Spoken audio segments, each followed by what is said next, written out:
And ladies and gentlemen, welcome to episode 14 of Peter's Content-Free Podcast, Season 1, Volume 1, Compendium 1 Still. Hope you're all doing well today. Today we have with us a special guest, myself, and also in the studio, myself, the host, Peter Draws. Let me start out by talking about something significant that happened since the last time I made one of these podcasts. Episode 13 happened, and now episode 14 has happened. And between those two times, I'm happy to announce, it's not like I didn't have a kid or anything. What happened was I got LASIK surgery. I'm not that happy to announce. I don't know why I said that. I made it sound like it's a different sort of event. But yes, how I like to say it is I got my glasses surgically removed from my face. First thing, I'll explain to you what happened. The first thing that happened was around 4th grade. At some point in my life I realized, it was 4th grade, and I realized that I had to be in the front of the room to see what the teacher was writing on the board. I had to be sitting in the front row of the classroom. Of course, I was usually sitting in the front row of the classroom anyways because I was a goody two-shoes who wanted to be there and learn stuff. And, when I raised my hand, I wanted the teacher to see it and call on me. I don't think I raised my hand very much, but I was paying attention usually. I was on top of it. I wasn't the ones, sitting there in the back of class, whispering back and forth, passing notes and stuff. I was never that person. I was pretty boring and nerdy. Anyways, I couldn't see very well. I couldn't see what people's faces were if they were far away. And so I remember getting glasses. I remember being, walking out of the optometrist for the first time in my life, being able to see every individual leaf on the tree. I think I've talked about that before. It's like just one of my very vivid memories. We walked out of the mall because there was a Lens Crafters in the mall. And I still remember my optometrist there had very curly red hair. She looked kind of like Miss Frizzle.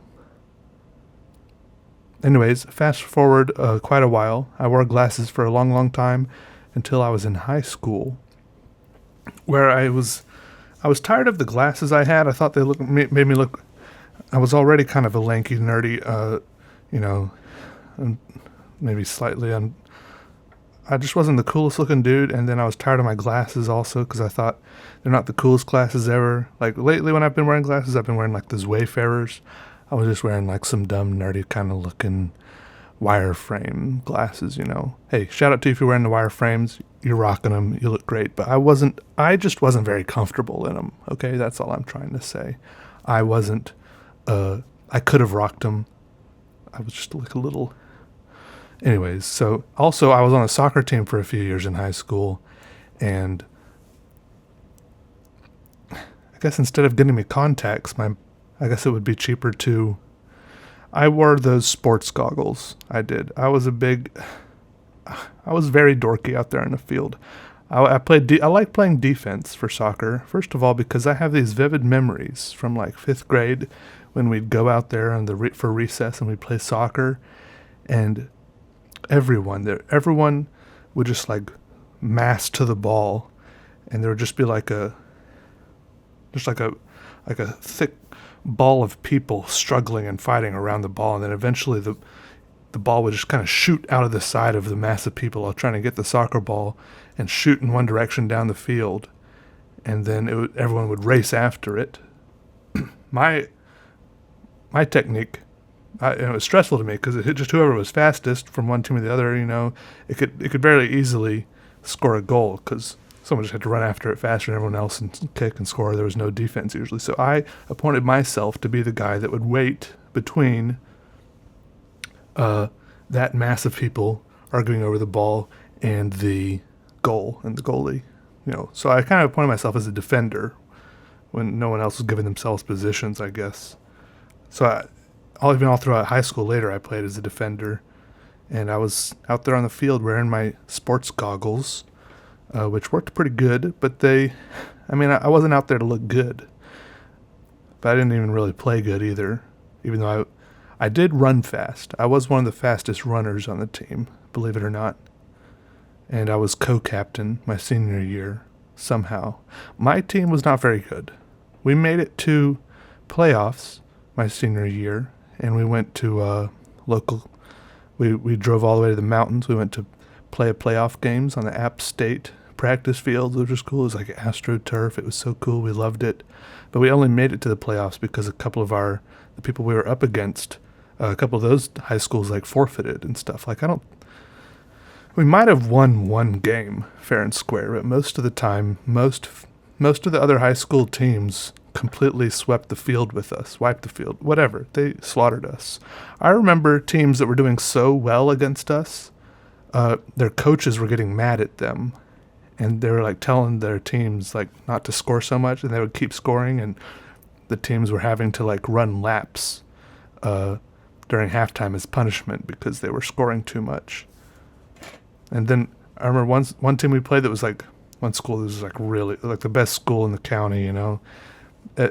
After halftime, their coach told them they were only allowed to shoot from behind half field, and I think they still scored a couple more times. I didn't play that game. I was on the sidelines. I had just cut my thumb while trying to open a Mexican Coke bottle with another Mexican Coke bottle, and it had shattered in my hand. So I was just I was a bystander for that massacre. Anyways, we somehow got to the playoffs, and of course we were completely outclassed, but we totally enjoyed the game, of course. But the first half, the other team scored 10 goals, and we scored 0. And so then after that, somehow their coach comprised some incredible cocktail of all their worst players. Maybe they put all their water boys and stuff on, I'm not sure. And we had all our best players on for the second half, and they somehow had all their worst players on for the second half. And we did manage to keep them from scoring anymore, and we also scored another goal. So at the end of the day, we lost 10-1, and we went home happy. We were just glad to be out on a trip together, you know. You know, the team, the boys, out in the mountains at App State. It was cool. We because we never even expected to make it that far. We were just having a good old time of it. Anyways, why was I talking about soccer? Eventually though, somewhere at some point I did get contacts though. I convinced my mom to let me get contacts if I paid the difference of the cost difference between having glasses and having contacts. Because the problem with glasses is they pretty much last forever once you buy them in contacts. You have to keep on buying, you know, like I guess regularly they're like monthly, you know, you gotta buy like a subscription because you got to keep getting a supply because the contacts don't last forever. So I got contacts eventually, and I wore contacts for like 3 or 4 years, I think, before I started getting tired of contacts again, and I switched to glasses, and that's when I just went to some glasses place, and I was like, yeah, I need to get glasses. And I grabbed the Wayfarers off the shelf, and they put those in my prescription, and I wore the Wayfarers for a very long time. I got all like the plus, like all the add-ons for those. Like you can check so many boxes when they're asking like, what do you want for glasses? You know, like anti-glare, eye stress reduction, this, that. Like you're like, is all this really necessary? Like, does this actually do anything, or is this just another, you know, $15 box I'm checking? And they know that I don't know what it is, but I don't want to risk, you know, my eyes getting fried out of my head because I didn't check a $15 box and I went outside for 10 hours. But then you think about all the people that don't even have glasses, but then you think, wait, maybe your eyes are extra vulnerable because you do have glasses, so you need that.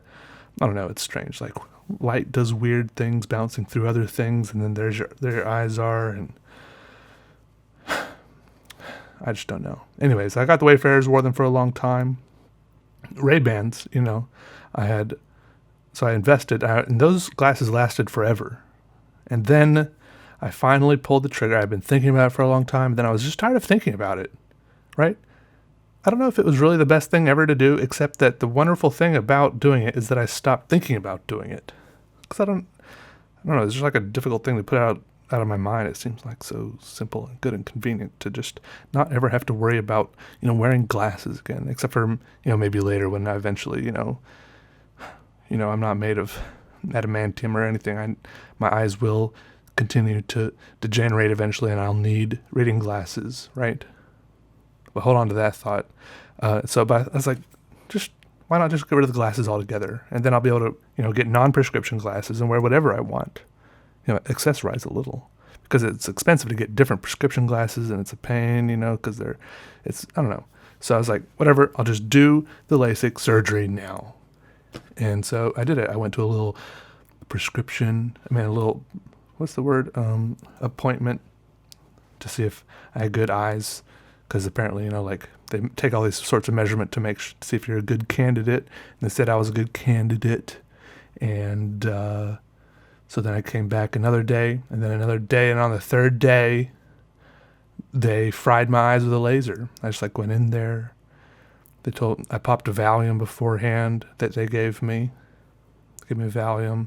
And then I lay down on this seat, and they just started wiping my eyes.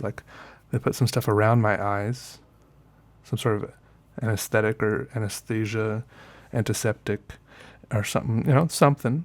I did something. I just lay there, and then they swung this thing over my face, this big heavy mechanical arm with some lights and whirring things in it. And they're like, yeah, you should see a blinking red light in there, and just keep looking at that. So I just kept looking at that for about the next minute and a half.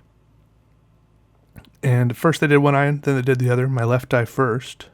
Just kept staring at this blinking red light. He kind of walked me through everything he was doing as he was doing it. He's like, "You're gonna feel me wiping your eye with this now. Just keep staring." He seemed like he was just kept on putting eye drops in there, just bloop bloop. Then maybe I couldn't really tell, because after a few eye drops, everything gets a little blurry, and I just kept on staring at this light. Maybe a couple eye drops, and it seemed like he was maybe gently dabbing my eye with a Q-tip or something, but I couldn't really tell what was going on. One of the weirdest parts was when I felt like he was barely pressing on my eye a little bit, and then I couldn't see out of that eye. But he's like, "You won't be able to see here for a moment." And then I felt just the tiniest bit of pressure, and that eye just went black, which was weird because I still had the eye open. That had never happened to me before. It was just weird. And then they were I was just some lady over on the other side started counting down from 35, and this red light was just blinking and whirring at me, and I was just staring at it, and everyone was just standing around for 35 seconds as she counted down from 35 by fives. And then they went and did the same thing over on my right eye, some drips and drops and wiping and a little bit of pressing and staring at this red light, except on my right eye, as we waited for 35 seconds, I smelled a distinct burning smell, which was very interesting. Very interesting. But it wasn't bad. It was I just didn't expect it, but I should have expected it, because I knew it was laser stuff, right? And it was my eyeball. Anyways, right after all that was done, I got up, and immediately I could see. It was a little bit blurry, but it was already a million times better than normally without my glasses. And then we went into some other room, and the lady gave me another Valium and a Percocet, and I texted my friend to come pick me up, and I went home, passed out.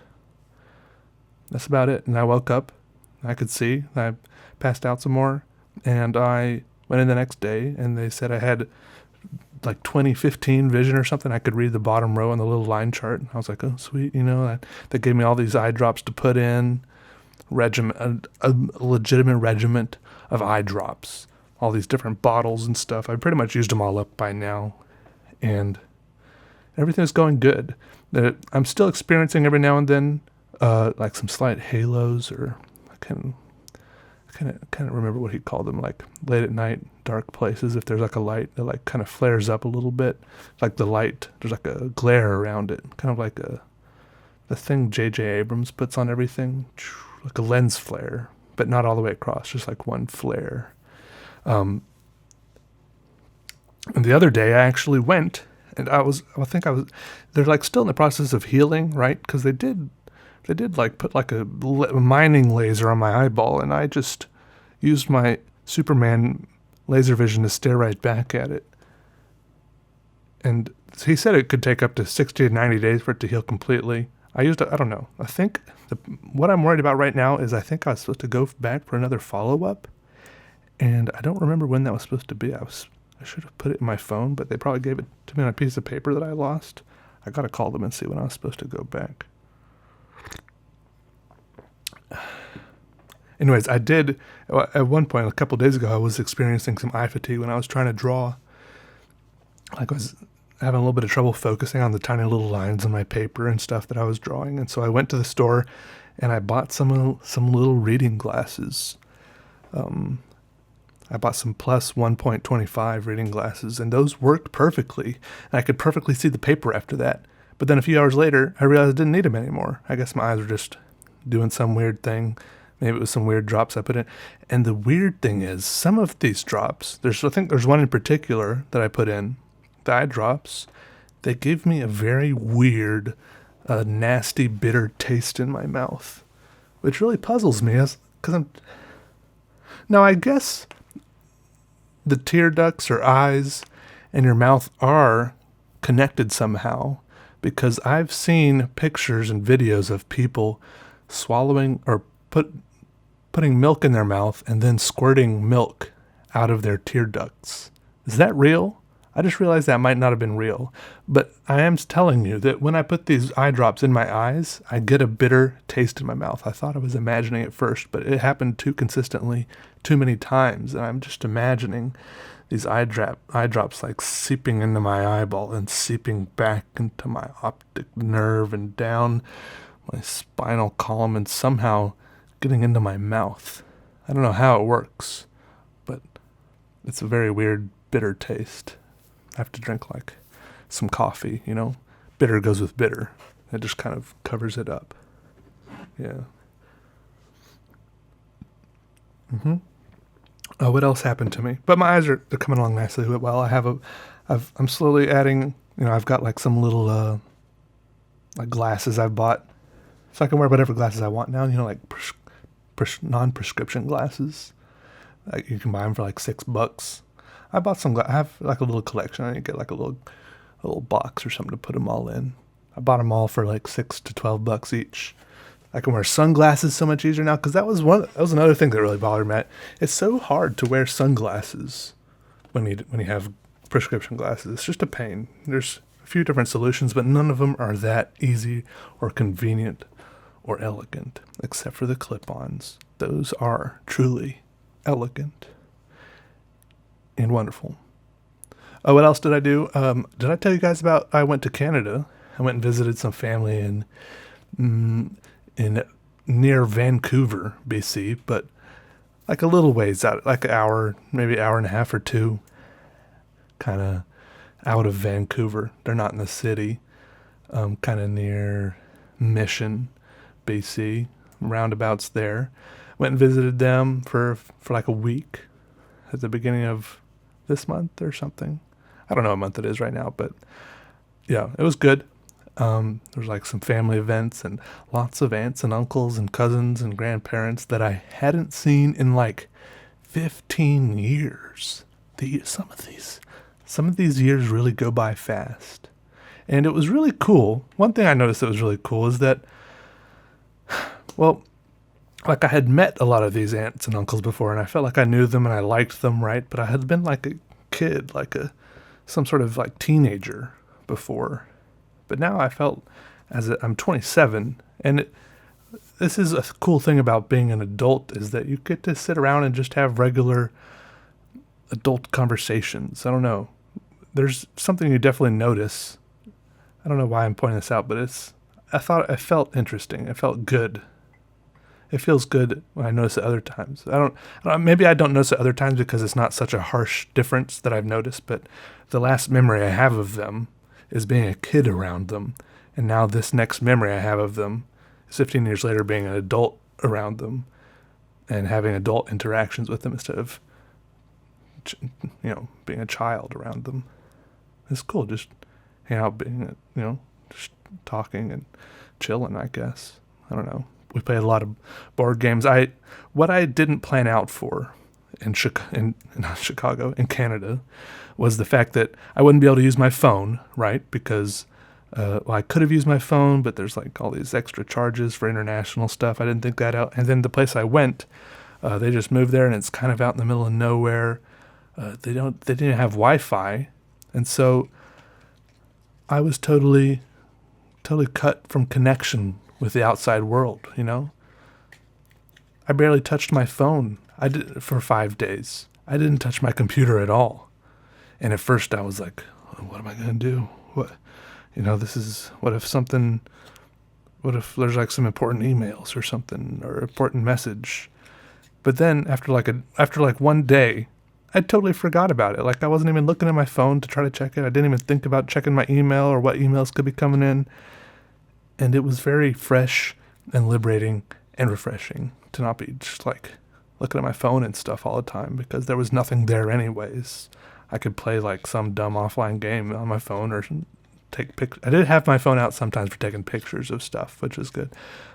Can you guys imagine? Isn't it crazy how much better cameras have gotten just on like phones and stuff? And people used to carry around like little digital cameras, and now like even just like our cameras on our phones are so much better than those. I don't know. Technology is crazy. It's amazing. It's cool.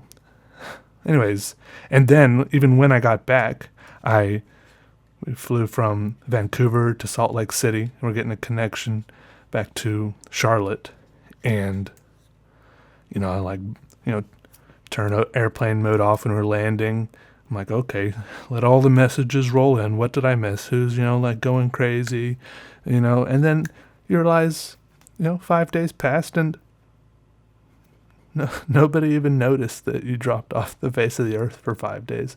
Nothing important happened. Nobody's worried. Nothing important happened everything happened without you. Excuse me. We get too caught up in things too sometimes, I think so. In our phones and technology primarily. Sometimes I'm just sitting there on my phone and I realize I've just been scrolling through Reddit on my phone for like 10 or 15 minutes. I've been doing nothing. I haven't really been even clicking on any of these links. Or maybe I've been clicking on all of them, but it's just like kind of mind-numbing. I don't know. I couldn't do any of that there. It was good.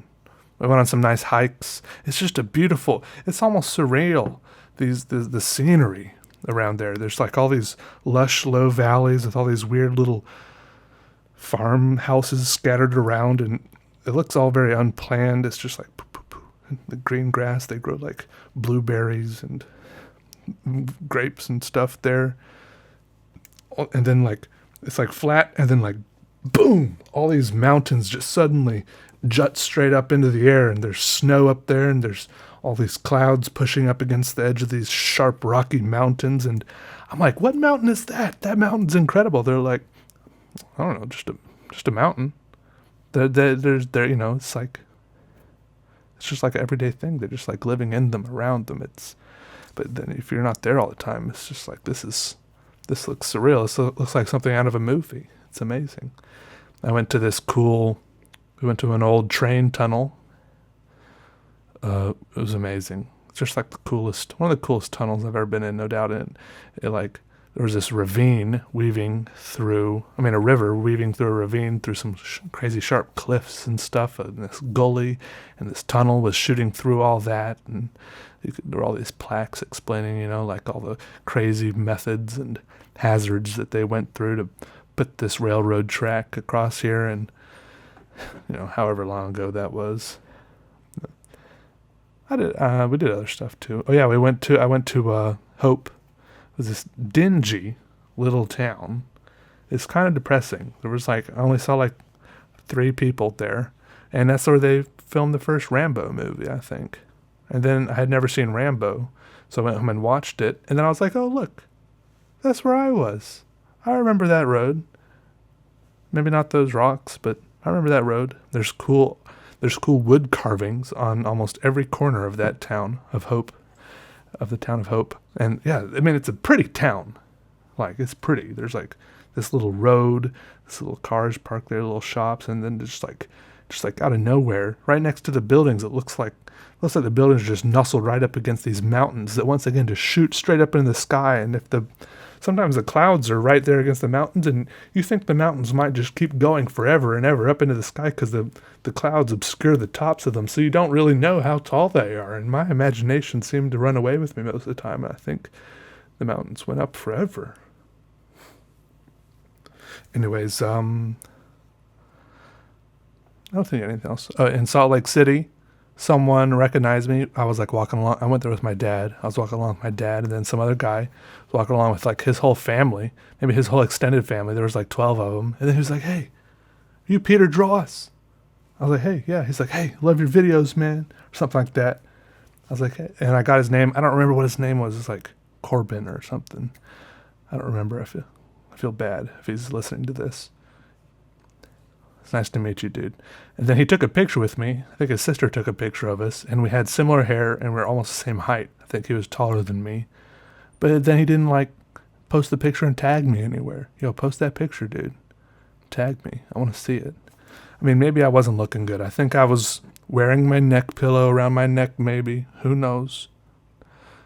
Maybe, maybe I looked a little jet-lagged. No, I don't think I get jet-lagged going south from Vancouver to Salt Lake City. I don't know if I can even get jet lagged from one side of the U.S. to the other. I think you gotta go a little farther around the world than that. Maybe, especially with my fractured sleep schedule the way it is, there's no jet lagging for me. Maybe I think sometimes I jet lag myself just with my weird accidental naps. Sometimes it's true. It's not jet lagging, but it's the same general result. But I solve it immediately just by sleeping if I'm sleepy. So I just solve it. It's no problem. No problem at all.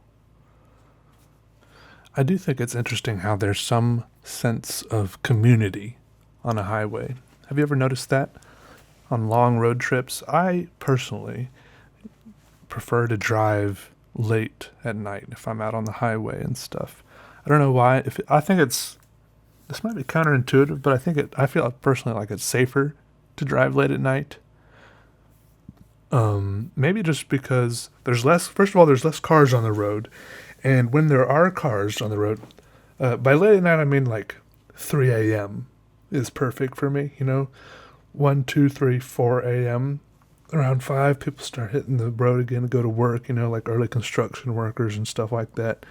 But it depends where, if you're really close to a city or not. If you're like between cities way out in the middle of nowhere, and the exits are 5 miles apart. It depends on the part of the country. Anyways, everything depends on everything. Okay, but I think driving at night is pretty safe. Also depending on everything.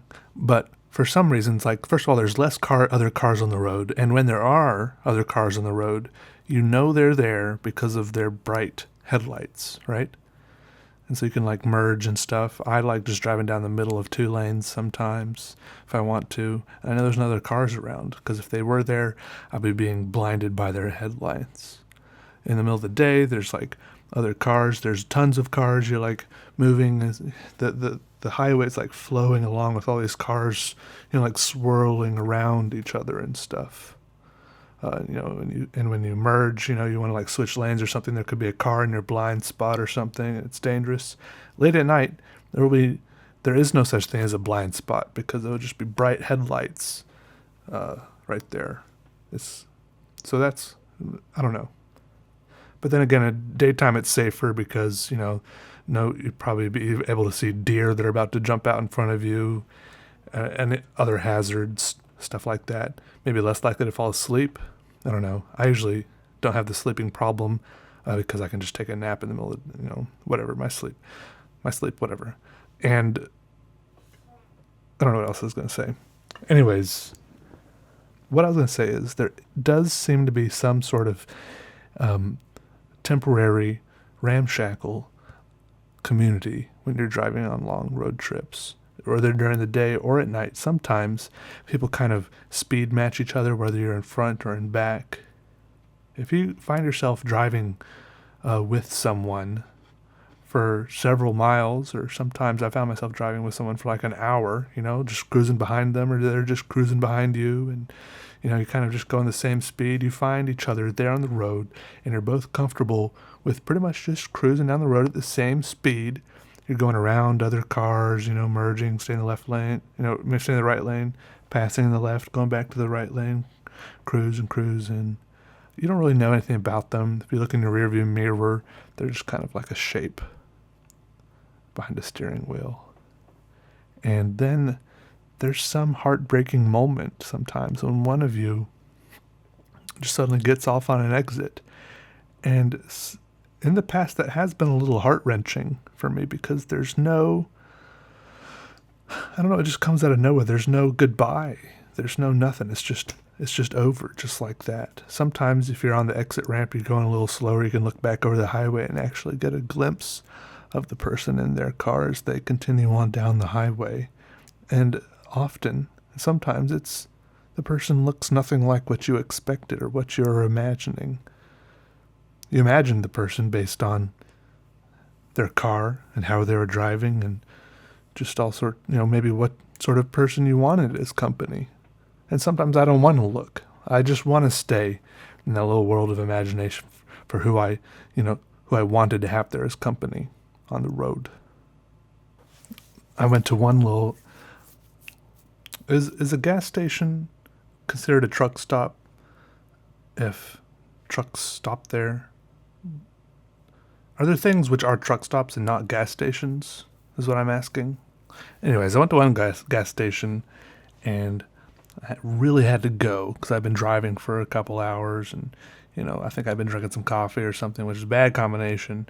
And I busted into the bathroom, and I just stopped, and I was kind of stunned because I couldn't figure out what was wrong with what I was seeing.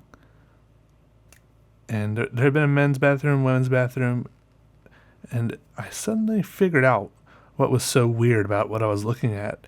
And it was the fact that this bathroom was composed entirely of bathroom stalls, and there were no urinals. So I rushed back out of the bathroom and looked at it, and looked at the other one, and saw that I had, in fact, not gone into the women's bathroom. I had gone into the men's bathroom. But then I realized, this is fine. But I realized how weird it was that I had never been into a men's bathroom in so long, unless it had been like an all-in-one bathroom, for everybody. I hadn't been in a men's bathroom in so long, or that I could remember at all, that didn't have urinals. I was shocked. Very mildly shocked. My heart did race a little bit in the first time I walked in there. I thought I might have walked into the women's restroom. It wouldn't be the worst thing in the world, of course, but just the slight moment of panic and confusion when you realize you might not be doing what you think you're doing. Like, how confused am I? Anyways, hope you guys have been doing okay lately. I've just been sitting around doing stuff, trying to, find... There's a lot of ruts out there. Some people have already made ruts that you can kind of slip your wheel into, get lost and locked into, travel down that road, or you can kind of bump and tumble over the road and work your own rut into the road and get into that. Maybe a little bit more difficult. Might not be a good rut. It might not lead you to a good place. A little more unsure, but it might lead you somewhere new and fantastic. Or the road might be really, really hard and dusty, and you might never really make a rut because to make a rut, you got to keep driving over the same spot over and over and over and over again. But at the same time, it's nice to explore new and different things, and that's also a good way to learn and find out about other things, right? So you gotta, there's some amount of balance that is needed. I think ruts Ruts kind of have a negative connotation, right? Kind of have a negative connotation because people think, get out of the rut, try something new. I personally want to get stuck in a rut, but it needs to be a good rut. So I can get stuck in that rut and get, let it take me someplace. Because ruts are usually there because, I don't know, it leads to town or something, leads back to the farm. I don't know. But, you got to practice something a lot to get good at it. Get in that rut. But, I don't know, metaphors only go so far. I was hearing about how the width of, like, even trains and train tracks that we use today are, 4 feet, 8.5 inches or something, close to 5 feet. And people say that goes back to, how wide, Roman chariots were and the ruts they were leaving in the roads. Because if you have your chariot or your horse-drawn carriage just a little bit wider or a little bit more narrow than everyone else's ruts, then you'll be constantly slipping and slurping up and out of everyone else's rut instead of comfortably just jumping down into it and having a smooth ride down the road in their ruts. You don't want to be just, I guess the only way to, I don't know. Anyways, and then what was I saying? Anyways, I want to be in a good rut so I can make progress instead of just flailing around everywhere, right? And not making, but you want your rut to be like the Grand Canyon. John Bunyan, right? Was he the one that dragged his axe along and created the Grand Canyon in American mythology? And he had a blue ox named Babe.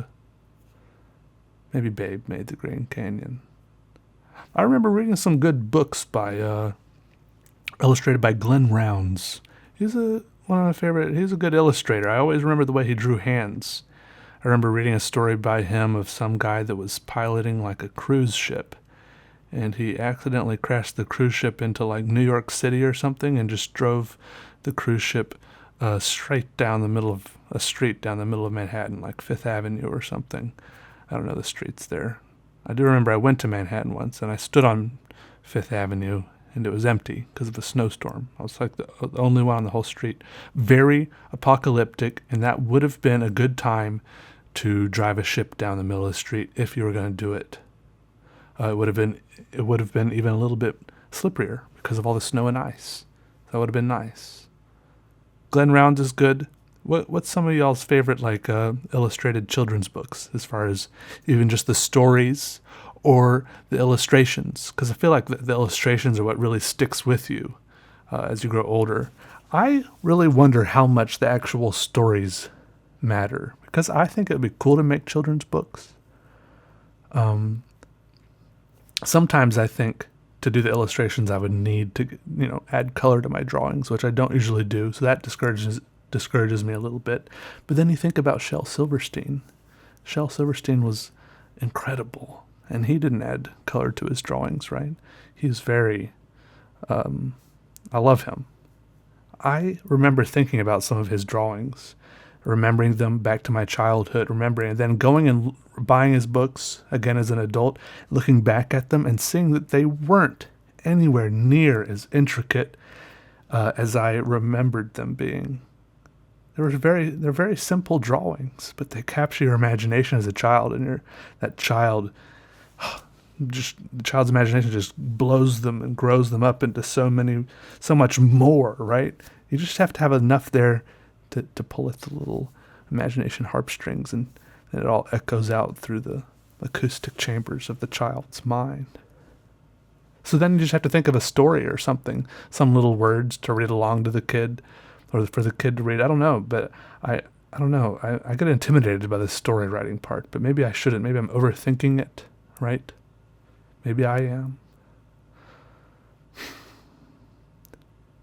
Maybe, I don't know. I do want to make children's books, but not too children-y. I like Edward Gorey type stuff. Edward Gorey is a big inspiration to me. All right, I'm talking about nothing. Big news. Large developments here on my end. I did attain, by way of the internet, I purchased for myself one kalimba, or as it was listed, a mbira. It was spelled Mbira.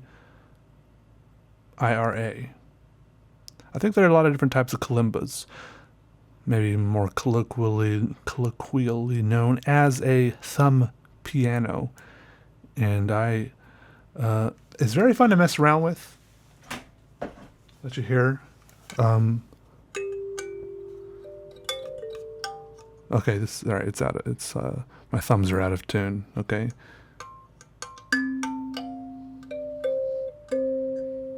All right. All right. Honestly, I'm just out of practice. I kind of like just sitting here, kind of plucking away at it with my thumb tips while I watch TV shows, because it's just kind of therapeutic. Maybe it doesn't sound bad. I mean, it doesn't sound great, but it doesn't sound... Nothing I play on it sounds that bad either. Maybe it does to you guys. Anyways, sorry. I had a little bit of stage fright there. I think it usually sounds better when I'm not playing for you guys. Like, you're just like sitting there chilling, plucking away on it with your thumbs. For second day after I got that thing, I woke up in the morning and I thought, why do my thumb tips hurt so bad? And then I picked up my kalimba to play it, and I instantly realized why my thumb tips hurt so bad. You're supposed to play it just like with your fingernail, but I usually catch a little bit of the flesh of my thumb tip in there as well. Maybe bad form, maybe just my personal style. Who knows? It came with like a little book for playing some songs that I didn't learn. I am very good at picking up instruments and messing with them for a few days and then never touching them again for a long time, until I pick them up again for a few days and then never touch them again for a long time, until I pick them up again for a few days and never touch them again for a while. I really do think that drawing is the only thing I really stick with. I don't finish a lot of things. I don't follow through except for when it comes to drawing. I don't finish a lot of books. I don't finish a lot of movies or TV shows. I don't finish... I was about to say I do finish most pizzas. I don't finish... I don't finish college or classes that I take. I usually think, I would like this class. I go, just like a class you can pay to do, and then I think of some reason why not to go. I go to only a few... This has happened at least 4 times where I've signed up for classes that last like 6 weeks or 8 weeks, and you go once a week, some evening. At least 4 times I've done that. Paid hundreds of dollars to go to a class only to drop out after 2 or 3 sessions. I am thankful that I'm good at finishing drawings. I think I'm pretty good at that. I haven't finished a lot of I have a lot of unfinished sketchbooks, but I'm glad that I do have at least a couple finished sketchbooks, and I'm getting closer to finishing another sketchbook. Only a few empty pages left. That was a crazy and joyous realization when I found that out. It was. Also, I can bend my knuckles very far they're like hyper flexible when it comes to bending my fingers forward close to my hand like this.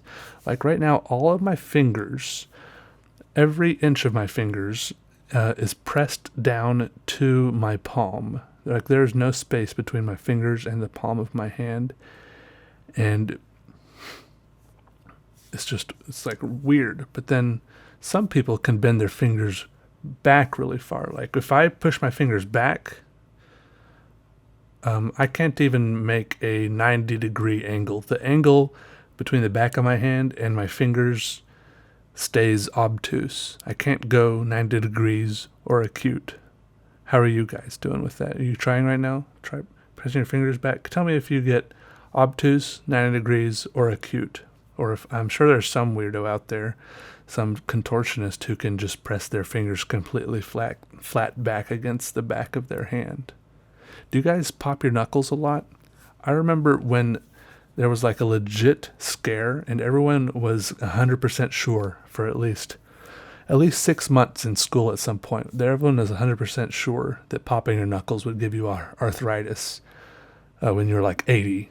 So like popping our knuckles here in high school would, some 65 years later, give us knuckle ailments.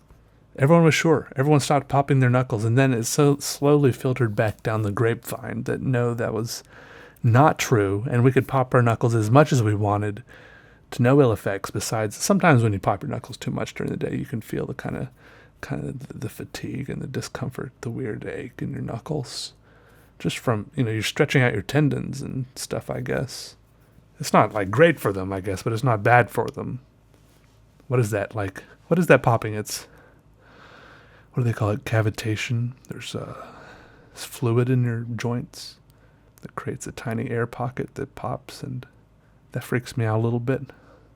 I think that there is some sort of shrimp that does the same thing. It like pops some part of its tail really fast and creates a tiny pocket of air in the water, and it makes like a pop, like a tiny little bang in the water. I saw it on a nature show once. Now you guys know.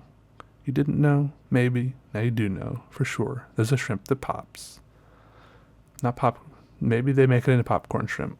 Not sure what kind of shrimp they use for that. I'm not brushed up on my shrimps and prawns. I don't even know what the differences are. Maybe it's just a local thing, whether you call which one which. Maybe there are some really big shrimp out there, huge ones, like very impressively big. And then there's very tiny ones as well. I like those tiny shrimp. I also like the middle-sized ones, like the regular-sized shrimp that we get here, wherever I am. I don't know what's normal where you come from, but where I am, the shrimp are about this big. I'm holding up my hand showing you, but you can't see. So you'll just have to wonder. You'll just have to sit there and wonder, how big is he gesturing right now? It's about this big. And then the tiny ones, are like that. Like, ooh, the tiny shrimp and fried rice. Shrimp fried rice. Ooh, that's good. My mom would never make that. My mom did make some good fried rice when I was little, though. I grew up with good fried rice. I like, my favorite kind of rice, just straight up, is jasmine rice. It's a white rice. People seem to think that brown rice is better. They're probably right. But jasmine, I don't know, is that the best kind of white rice?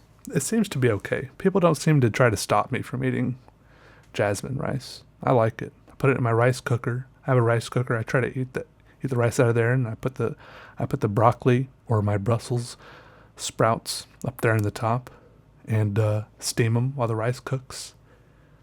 Put a little bit of soy sauce on there. Have you ever had that thing where when you eat rice too fast, it doesn't seem to happen with any other dishes that I've noticed, but sometimes it seems like when you eat rice too fast, it like gets clogged up, or it feels like your esophagus is like having a traffic jam of what only I can assume is rice grains. And you're like trying to swallow and drinking water, trying to wash it all down, and you're not sure, like, did it get washed down? Am I choking? Am I dying? Is it getting clogged up? Do I need to put a drain snake down there? Do I need to swallow more rice to push down the rice that's stuck there? And it still hurts a little bit, and you're like, if it hurts, does that mean the rice is still there? Or is it hurting because the muscles are still just aching from being stretched out by the rice getting clogged up there? Or is something totally entirely different happening there, and nothing was ever actually stuck in my esophagus, and I'm totally just imagining things, and something entirely weird and unknowable was happening with my body that I don't understand, because I'm just some guy trying to sit here eating rice, and I don't understand. In the Philippines, I was also a big fan of something we called sinkamas, which I think the equivalent, or the closest thing we have here, is something we call water chestnuts, right? Does anyone know about either of these things? They don't seem terribly popular here. The Philippines, they looked kind of, I remember them looking like a lot like potatoes, but on the inside they were a lot more, they were like soaking wet. They're like very wet potatoes that, they're like a lot crispier, and crunchier to eat. I remember people cutting off like long slices that looked like raw, uncooked steak fries, but they tasted so good. Like the consistency of them was so good to just kind of snack away on, and they were good in things like fried rice as well. Cincomas, I like those. I want to have those again someday. I hope they're as good as I remember. Maybe, but you never know. Some of those things you had when you were little, they're better left in nostalgia land. Like right now I'm thinking about Tang, and I'm thinking about like those plastic juice bottles with the twist off tops that would leak a little bit as soon as you twisted them off. They had like the weird horseshoe shaped lids. What's up with those lids? Why are they shaped like that? Just so they're easy to twist off, easy to grab? I think the problem with those now is that they would be way too sweet for me. It seems like children have a much higher enjoyment of sweet things. Like their tongue can enjoy and tolerate sweeter things much more. It's just their little bodies need more sugar and energy and stuff. I don't know. I think there is some solid science behind just their tongue being able to tolerate more sweetness. There you go. There's a scientific explanation of of there being a scientific explanation. But Capri Suns, there was never enough in that. But what's the secret there? How could they solve that, right? They're like the perfect size for holding. They can't make Capri Suns bigger. It would just start getting weird, this big sack of juice. I've noticed that chip bags have gotten a lot bigger over the years. Bags of chips. I can't find it. I feel like they used to be, about the size of my hand or something, chip bags. And now chip bags, it feels like even what I'm assuming is supposed to be an individual size chip bag, because there's nothing smaller, is now the size of what I feel like the family party size used to be. And the family party size chip bags are about the size of my torso. But Capri Suns have stayed the same size.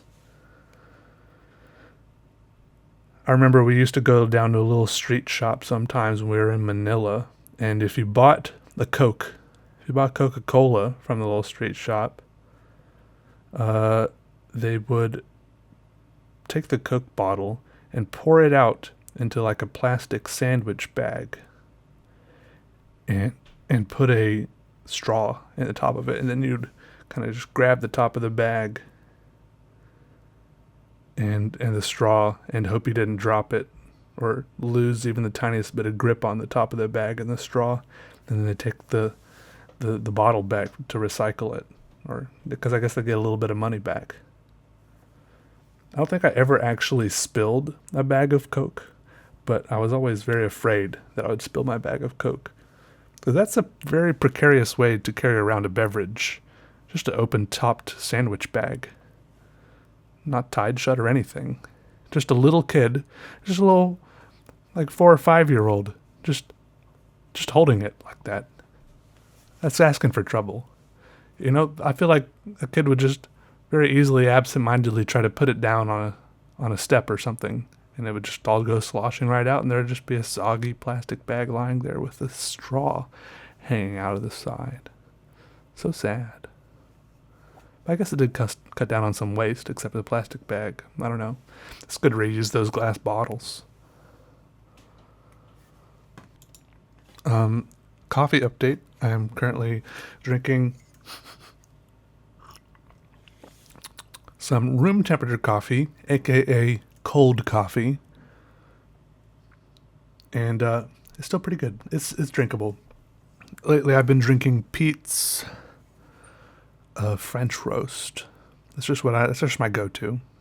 I don't gotta have it. I can drink other things. That's just just one of my ruts, one of my habits. Just like how I park in the same exact spot every time I go to the post office, every time I go to the burrito place, every time I go to this place and that place. I like parking in the same spot, even if it means I have to park a little farther away to ensure that no one else will park there. Sometimes other people do park there. I just park next to them. What is really annoying to me is when someone is way over the line in a parking spot. So you park perfectly in the middle of your parking spot, right? Which makes you ridiculously close to them. And so you either end up opening your door and leaving yourself only a tiny sliver of space to creep out of your car. And you're like, you'll show them.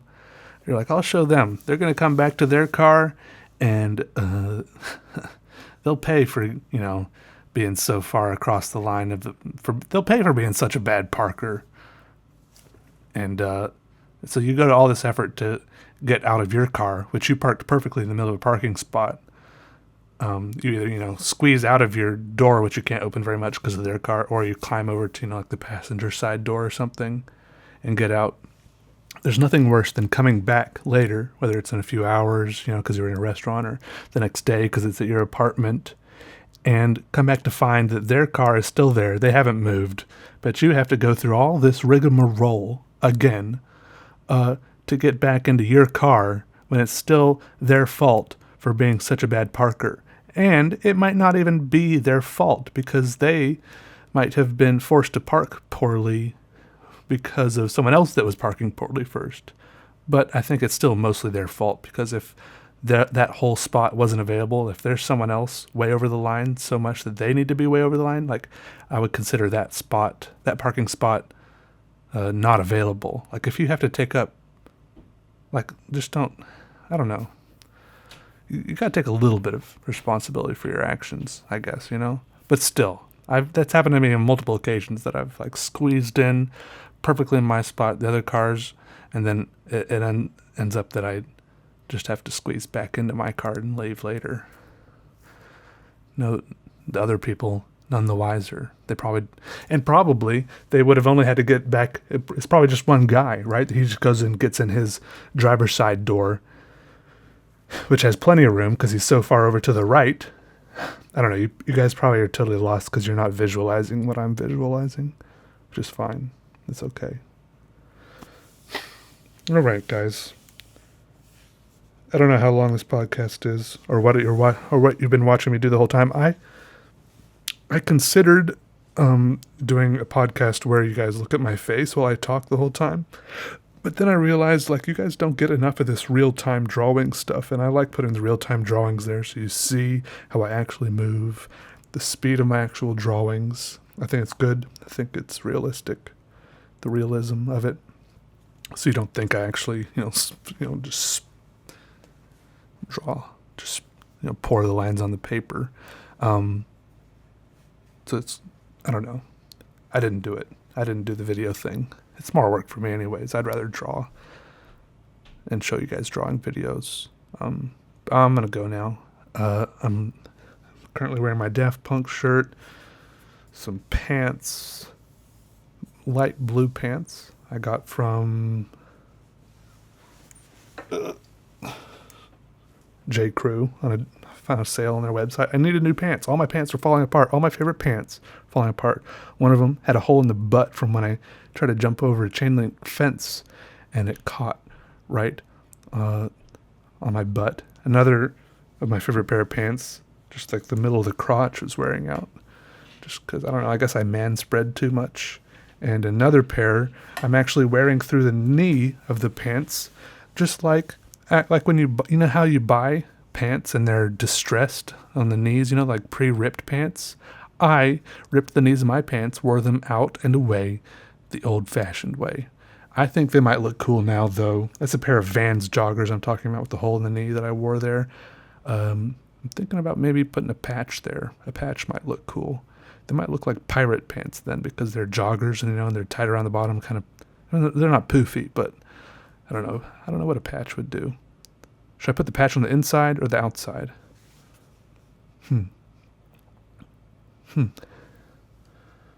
Debatable. Anyways, I'm going to go now. I'm going to go do the drawing for this video. Whatever it is, it'll be. You guys like that saying? It is what it is. Well, whatever it is, it will be. Thanks for listening. Thanks for watching. This is, of course, also on iTunes. Check out the description for links. iTunes, SoundCloud, YouTube. I couldn't figure out how to. I tried uploading all this stuff to Spotify as well, but the program, the company, the software, the website I was working with, I don't know, it wasn't working. I was trying to do it with DistroKid. CD Baby cost too much. Let me know if you guys know of another way to get stuff on Spotify besides working with an actual record label. All right, see you guys later. Love you.